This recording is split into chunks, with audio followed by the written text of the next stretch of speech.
ese nkubwire ibyantuza burya namubwije ukuri asigara ahungura amatwi. Erega niyo yarazi ko akeba arigeramo kandi ko n'inuma y'u Burundi yatumye kuri Rwanda ngo huguha. Nawe se urenga antumire mu bukwe bwa mwene nyina kandi ntazi ko mbyibuka niba mutumira mu bukwe bwanjye ntazi. Ntanantwerereyo kabura uko yigira.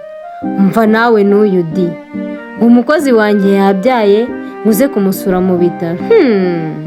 Harya ubu ntiwibuka mama arwaye hari n'agasukari wamuzaniye? Yesu ati turirane n'abarira ngaho mvugije impundu ni mwomwe. Undi ati mfite aniverisere ariko ye andatira abaza n'ibyo bazana ngo ndakoresha turasamire mbyitegura murarya munanywe nta kibazo.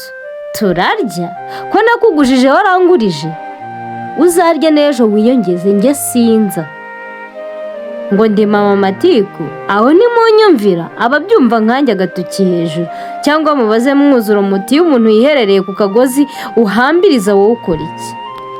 Ese nawe ngo nangana nabi koko singiherutse kuguhamagara? Uzi ko mwabuze aho mufatwa nk'abana bahiye mu maha? Usibe nimero yanjye niba nta kikumariye ariko umva niho amatiku.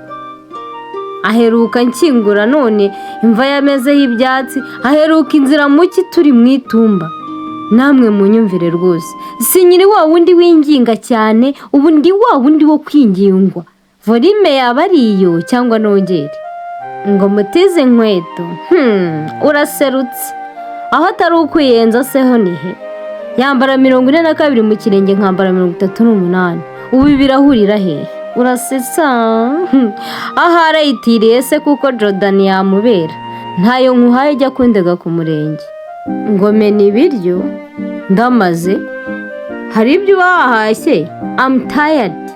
Nagaburiraga bawe se narababyaye ibyo byari ubuzarera umveho di.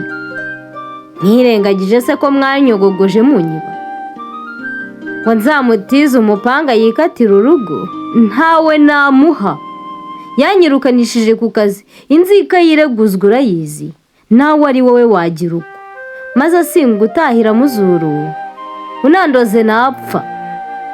Ikindi kandi sintinya urupfu ngo nzapfa nihambe ninshake ntambwe igira umubyaza kandi intebe yayira yigendanira. Ikindi kandi voka yayihanuka ihiye nkubwire n'ibindi se nta mupfu buri umuhamba.